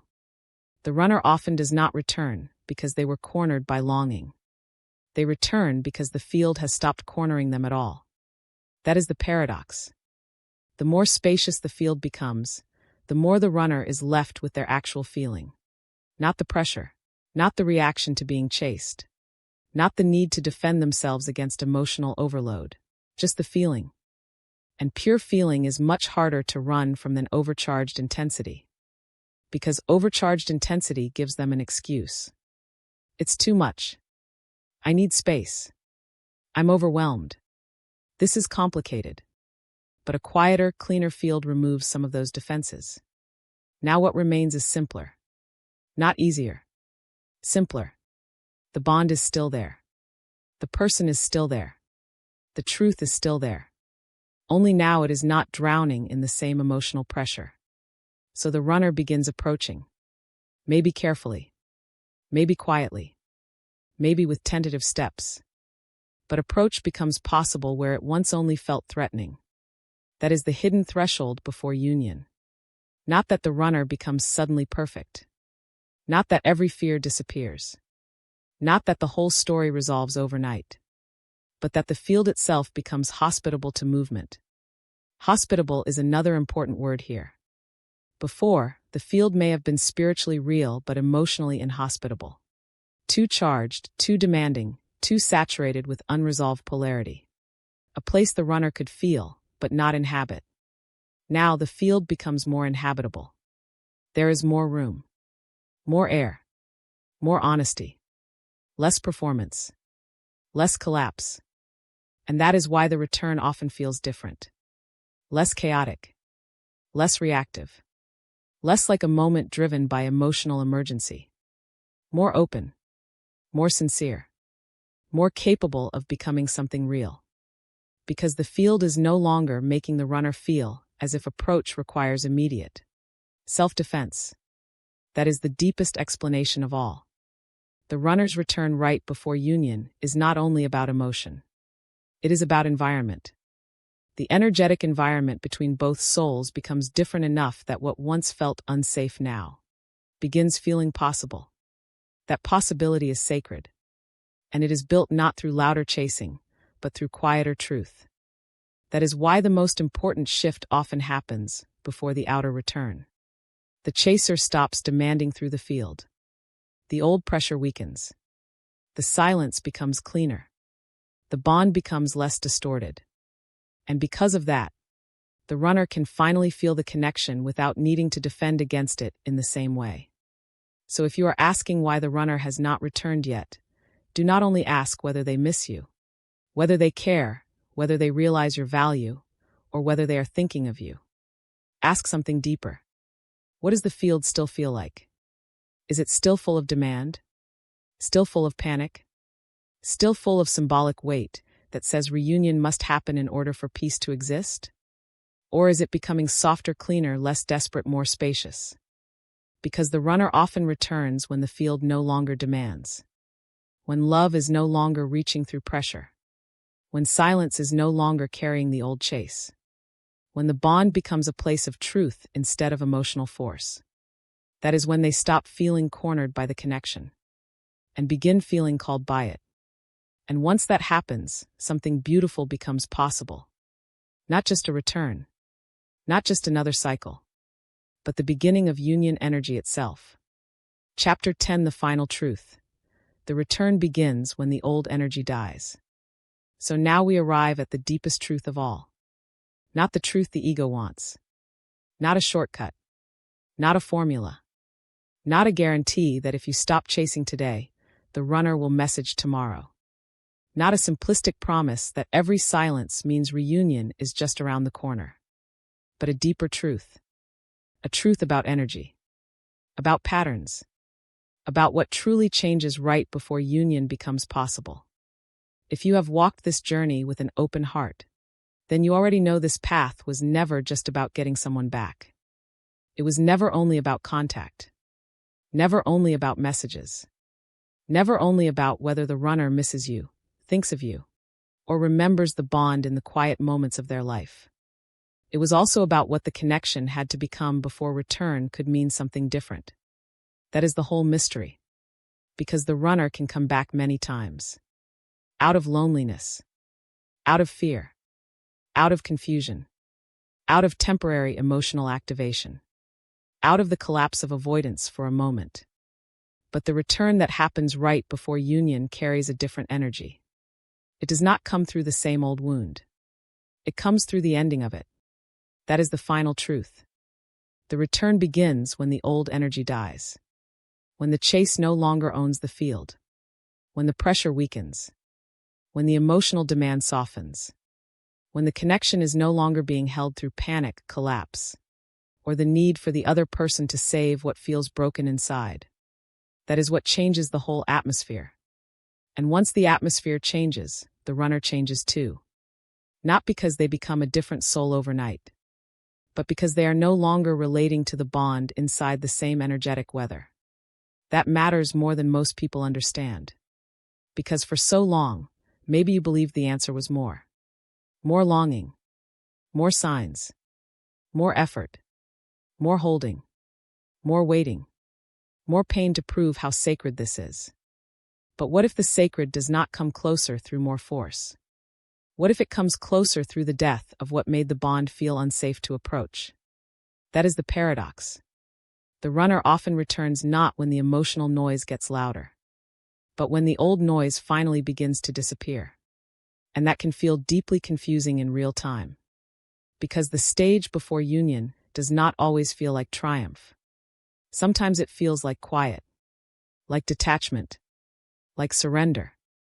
like not knowing why the old obsession has loosened its grip, like not wanting to feed the same emotional cycle anymore, even though the love still feels profoundly real.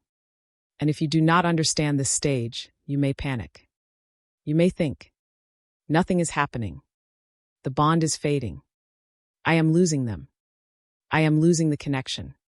Maybe it was all in my head. But what if you are not losing the bond? What if you are losing the distortion that once surrounded the bond? That is a very different thing. And if that is what is happening, then the quiet may not be emptiness. It may be preparation.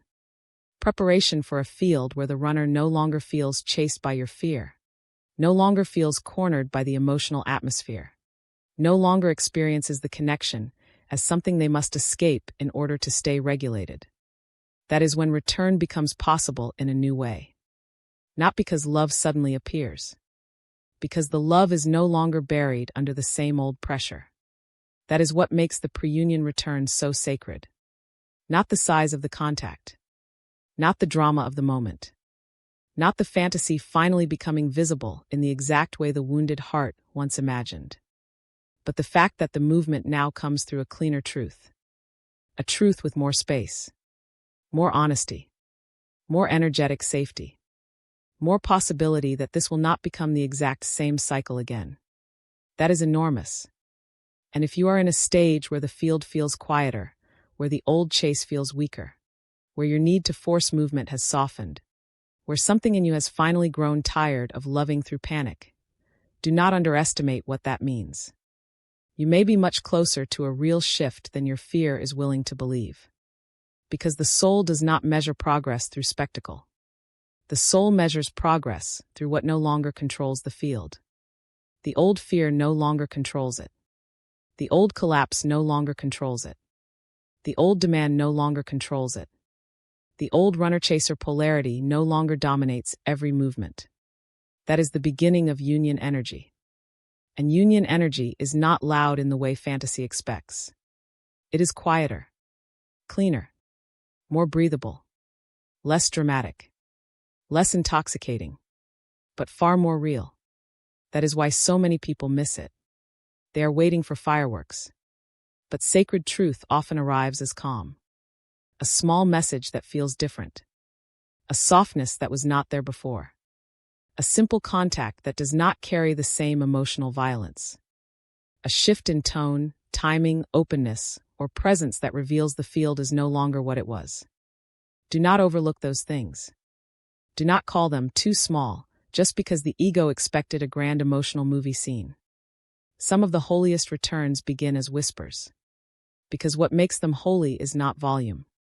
It is the death of what once made the connection impossible to approach cleanly. That is the final message of this video. If the runner has not returned yet, it does not always mean nothing is changing. Sometimes the biggest shifts happen in silence. Sometimes the deepest movement happens when the old field is dying quietly beneath the surface. Sometimes the connection is becoming safe enough to approach long before the outer world gives you any visible proof. And if the return has already begun in some small way, then do not only ask whether it matches fantasy. Ask whether it feels different from the old wound. Less game, less pressure, less confusion, less emotional whiplash, more room, more sincerity, more truth. Because that is how you know the field is changing. And when the field changes, reunion is no longer just an idea. It becomes something the connection can begin to hold. So maybe the real question is no longer, why hasn't the runner returned yet? Maybe the deeper question is, what old energy is dying right now so the return can finally mean something different? That is where the soul lives. Not in desperate timelines. Not in forcing outcomes. Not in endless emotional bargaining with the future. But in truth. The truth that love this sacred cannot fully enter a field built on panic. The truth that the runner does not only need more feeling, they need a different atmosphere in which feeling can be approached. The truth that right before union, the biggest miracle is often invisible. The old energy dies. And when it dies, what once felt impossible can suddenly become natural. That is the beauty of this path. The thing you thought was the end, the quiet, the surrender, the fading of the old obsession, the collapse of the old emotional script, may actually be the doorway. Because the doorway to union is not more chasing. It is a field no longer ruled by the need to chase at all. And in that field, the runner often begins moving back not because they are forced by pressure, but because for the first time, the connection feels safe enough to approach with truth. That is the real return. Not just someone coming back, but someone stepping into a field that no longer demands, no longer collapses, no longer chases the same way. A field where recognition can happen without the old panic distorting it. If you are standing there now, in the quiet, in the shift, in the strange space where the old dynamic feels weaker and something deeper is beginning to breathe, then trust what is softening. Trust what no longer feels meaningful in the old cycle.